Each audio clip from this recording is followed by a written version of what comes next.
He's coming, and Jamaica cannot stay silent.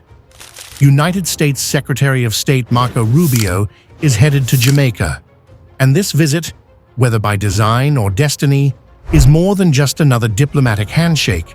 CARICOM leaders, including Prime Minister George Young, met on Friday in an emergency virtual session to prepare for a visit by U.S. Secretary of State Marco Rubio to Jamaica. For Jamaicans, it's a rare and powerful moment. A moment to speak up, a moment to be heard. Because behind the tropical charm, behind the scripted smiles and polite welcomes, there's growing frustration bubbling across the island. The issue? Tariffs, economic pressure, and Washington's heavy hand on policies that are starting to hit Jamaicans right where it hurts: our pockets, our people, and our peace of mind. This visit, therefore, is not business as usual. We are certain that Jamaica, like any other small developing country, will experience shocks. With climate change and the growing local political, geopolitical uncertainties, we observe that shocks are becoming more frequent, more intense, simultaneous, and they overlap. So the one thing is certain, Jamaica is going to be hit by some shock. So Jamaica must therefore be prepared for shocks. So it's not just about what's happening here at home, but about decisions made far away, in rooms where our voices don't reach. Decisions like sudden tariff hikes on goods we depend on, changes to trade agreements that threaten our small businesses, and yes, even pressure campaigns that tell us who we can or cannot work with, like the Cuban doctors and nurses we've relied on for decades. Rubio's arrival isn't just a photo op. It's a chance, maybe our only one, to speak directly to someone with influence in Washington, and Jamaica must not let this moment slip away. Let's talk about tariffs. These aren't just policy words tossed around by economists. These are real, painful roadblocks for everyday Jamaicans trying to earn a living. When the US hikes tariffs, it affects our entire trade network. Even if the tariffs aren't aimed at us directly, they hit the countries we trade with. That means higher prices, delayed shipments, and fewer opportunities for our manufacturers, exporters, and farmers. So, when Jamaicans say, "We feel it in our wee belly," it's not a metaphor. It's the truth. Rubio has built his political career on being a staunch voice for America's foreign policy interests, particularly in Latin America and the Caribbean. That makes him a key figure in shaping the very policies now affecting Jamaica. And this week, he'll walk our soil. He'll meet our leaders. And we have questions he needs to answer. Like, why should Jamaican manufacturers pay the price for global tariff wars? Why should our exporters struggle to find markets because of new US policies? You see, these aren't abstract matters. These are choices that determine whether a small factory in Clarendon can keep its doors open, whether a fisherman in St. Thomas can afford to send his daughter to school, and whether young entrepreneurs in Kingston get a chance to dream, or are forced to migrate because opportunity has been choked off. Now here's something they don't want us talking about, but we must.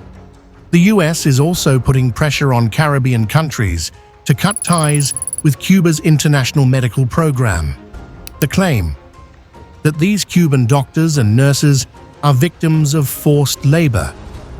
But here's the reality. They are often the only healthcare providers in rural Jamaican clinics. Jamaica has stood firm so far, rejecting the US characterization. But we know the pressure is still there. Quiet, persistent, growing. That's why Rubio's visit matters. Because finally, we can speak face to face. We can say what letters and statements cannot. We need a conversation, not commands. And here's the kicker. This moment is bigger than tariffs and medical diplomacy. It's about Jamaica's right to make decisions that are best for Jamaicans. The last time we stayed silent, we paid dearly. History has taught us something harsh. When we don't speak up, others speak for us. And when powerful nations make choices about our future without our voice at the table, we're left cleaning up the mess. In the 1990s, structural adjustment programs pushed by international partners gutted vital public services in Jamaica. The result? A generation of setbacks we're still climbing out of today. We can't afford to repeat that mistake. This time, when Marco Rubio sits down with our Prime Minister, we must speak plainly. Tell him, we will not accept policies that hurt our people. We will not bow to pressure that ignores our reality. We will not allow external powers to decide what's best for our hospitals, our trade, or our sovereignty. This is Jamaica's moment. We're not asking for favors.